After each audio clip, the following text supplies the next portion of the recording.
Hello friends, स्वागत है आपका हमारे इस YouTube channel racer study points पे। फ्रेंड्स, आज हम लोग इस वीडियो में पढ़ने वाले हैं क्लास 10th का फिजिक्स का लाइट चैप्टर। ठीक है ना फ्रेंड्स, यानी कि इस चैप्टर का नाम होगा प्रकाश का परावर्तन तथा अपवर्तन। फ्रेंड्स, एनसीईआरटी बुक क्लास 10 का ये 10 चैप्टर होगा, प्रकाश का परावर्तन तथा अपवर्तन, और फिजिक्स का ये पहला लाइट चैप्टर होगा। ठीक है ना फ्रेंड्स, तो ये आप लोगों के लिए बहुत ही इंपॉर्टेंट चैप्टर होने वाला है आपके एग्जाम के लिए। फ्रेंड्स, आपको बता दें कि आपके एग्जाम में बहुत अधिक सवाल इस चैप्टर से रहते हैं।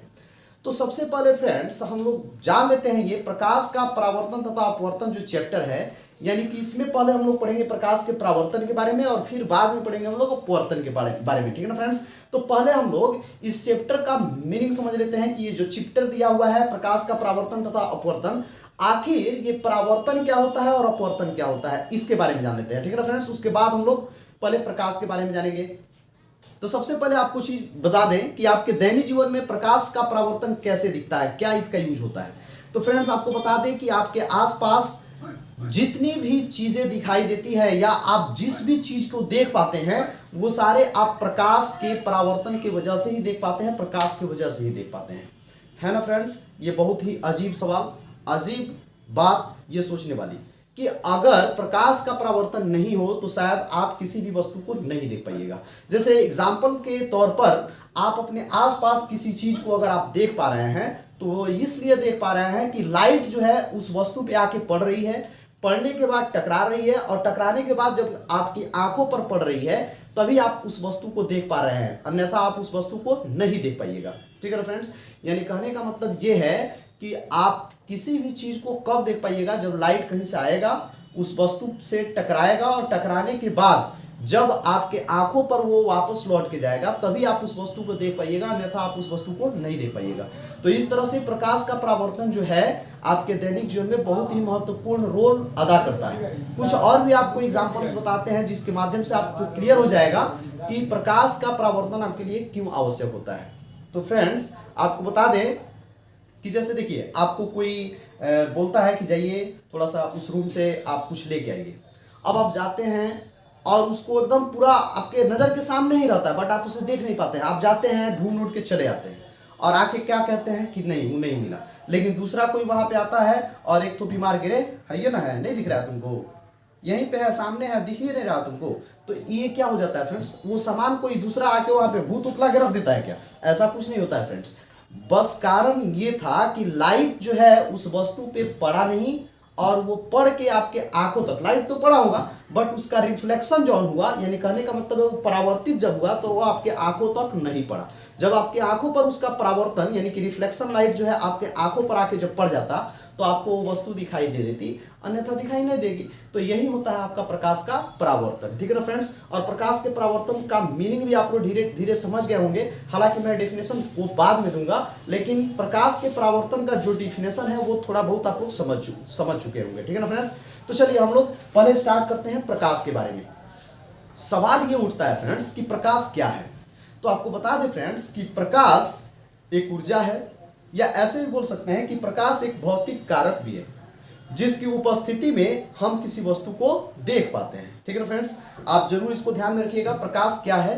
तो प्रकाश एक ऊर्जा है या भौतिक कारक है जिसकी उपस्थिति में हम किसी वस्तु को देख पाते हैं। ठीक है ना फ्रेंड्स, आपको बता दें कि आप जिस रूम में रहते हैं अगर उस रूम के पूरे दरवाजों खिड़कियों को सब कुछ बंद कर दीजिए, कहा ना ये दिन ही क्यों हो, ठीक है ना, दिन ही हो, लेकिन आप सारे खिड़कियों को, दरवाजों को, एक भी छिद्र उसमें नहीं रहना चाहिए, एक भी छिद्र नहीं होना चाहिए उस रूम में, वैसे सारे चीज को ढक दीजिए और तब देखिए आपका रूम अंधेरा अंधेरा हो जाएगा। अगर एक छोटा सा सुई उसमें गिरा दिया जाए तो क्या आप उस रूम में ढूंढ पाएंगे? नहीं ढूंढ पाएंगे।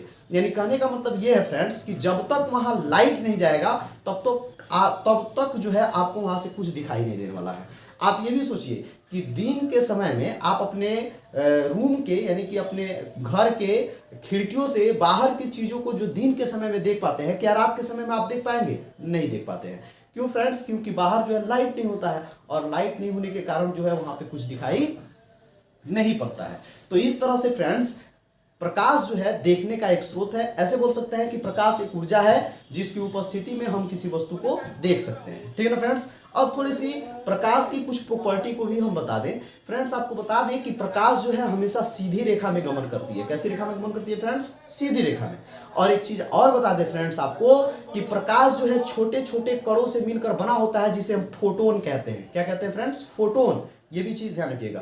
प्रकाश जिन छोटे छोटे कणों से मिलकर बना होता है उन्हें फोटोन कहते हैं। और वे कण जो हैं वो दो चीज को फॉलो करती है। एक चीज को ध्यान रखिएगा इस बात को, ठीक है ना फ्रेंड्स।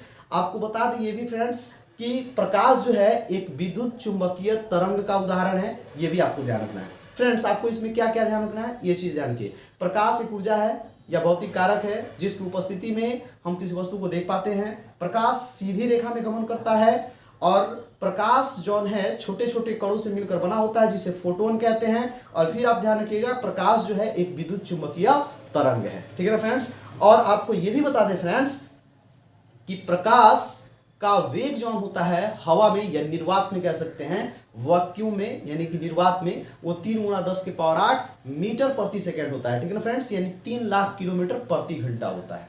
तो ये रहा आपका प्रकाश। ठीक है ना फ्रेंड्स। अब हम लोग थोड़ा सा आगे बढ़ेंगे और आगे बढ़ के हम लोग जानेंगे इसमें फ्रेंड्स कि आखिर जो है प्रकाश के आधार पर वस्तुएं कितने प्रकार की होती है। हाँ फ्रेंड्स, प्रकाश के आधार पर वस्तुएं कितने प्रकार की होती हैं। तो आपको बता दें फ्रेंड्स कि प्रकाश के आधार पर जो वस्तुएं होती हैं वो 2 तरह की होती हैं। एक होता है फ्रेंड्स आपका दीप्त या प्रदीप्त या आत्मदीप्त वस्तु, और दूसरा होता है फ्रेंड्स अदीप्त या अप्रदीप्त वस्तु। तो अब फ्रेंड्स हम लोग जानेंगे कि ये दीप्त या प्रदीप्त या आत्मदीप्त वस्तु क्या होता है। तो वैसी वस्तु जो स्वयं प्रकाश उत्सर्जित करती है, यानी कि जो प्रकाश उत्सर्जित कर सकती है, वो आपकी दीप्त या प्रदीप्त वस्तु कहलाती है या आत्मदीप्त वस्तु कहलाती है। ठीक है ना फ्रेंड्स। जैसे लैंप आपका प्रकाश उत्सर्जित कर सकता है, जैसे बल्ब ये भी प्रकाश उत्सर्जित कर सकता है। तो ये जैसे आपका मोबाइल भी प्रकाश दे सकता है, आपका टॉर्च ये भी प्रकाश दे सकता है, सूर्य ये भी प्रकाश देता है। तो जो चीजें प्रकाश दे सकती है जैसे मोमबत्ती ये भी प्रकाश देता है। तो ये सारी वस्तुएं आपकी क्या कहलाएंगे? दीप्त या प्रदीप्त वस्तु। ठीक है ना फ्रेंड्स। अब हम लोग नेक्स्ट देखते हैं। ये नेक्स्ट है फ्रेंड्स अदीप्त या अप्रदीप्त वस्तु। अब ये अदीप्त या अप्रदीप्त वस्तु क्या होती है फ्रेंड्स, इसको बता देते हैं।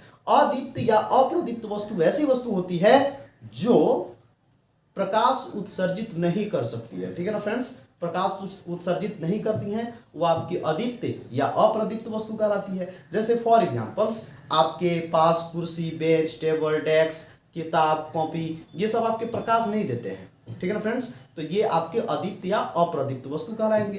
यानी ऐसे नॉर्मल समझिए, जैसे मान लीजिए कि आप रात के समय में आपका कुछ खो गया। जैसे मान लीजिए कि अंधेरा है और अंधेरा में आपका जैसे मान लीजिए कि पेन गिर गया, अब उसे आपको ढूंढना है। तो आप ढूंढने के लिए कॉपी को लेकर ऐसे नहीं ना खोजिएगा। क्या कॉपी से आप खोज पाइएगा? ऐसे लेके कहाँ गया रे कहाँ गया रे, कॉपी लेके खोजिएगा ऐसे मिल जाएगा क्या? चाहे कुर्सी लेकर ऐसे ऐसे खोजिएगा तो थोड़ी मिल जाएगा। उसके लिए आपको क्या करना पड़ेगा फ्रेंड्स, वो जितनी भी दीप्त वस्तुएं हैं उनकी सहारा लेनी पड़ेगी। यानी आपको क्या करना पड़ेगा, या तो लाइट लेना पड़ेगा, टॉर्च या लाइट जलाना पड़ेगा, या मोमबत्ती लेना पड़ेगा, या मोबाइल लेना पड़ेगा। ऐसी चीजों को लेना पड़ेगा जो प्रकाश देते हैं, और वो जो है तभी आप उससे आप अपने कलम को ढूंढ पाइएगा, नहीं तो नहीं ढूंढ पाइएगा। ठीक है ना फ्रेंड्स। तो ये रहा आपका दीप्त और अदीप्त वस्तु। ठीक है ना फ्रेंड्स। तो आज के वीडियो में बस इतना ही। मिलते हैं हम लोग अगले वीडियो में ऐसे ही जबरदस्त तैयारी को लेकर के, ताकि आपको भी 10th क्लास में फिजिक्स में किसी तरह की कोई समस्या न रहे। ठीक है ना फ्रेंड्स। तो चलिए मिलते हैं अगले वीडियो में।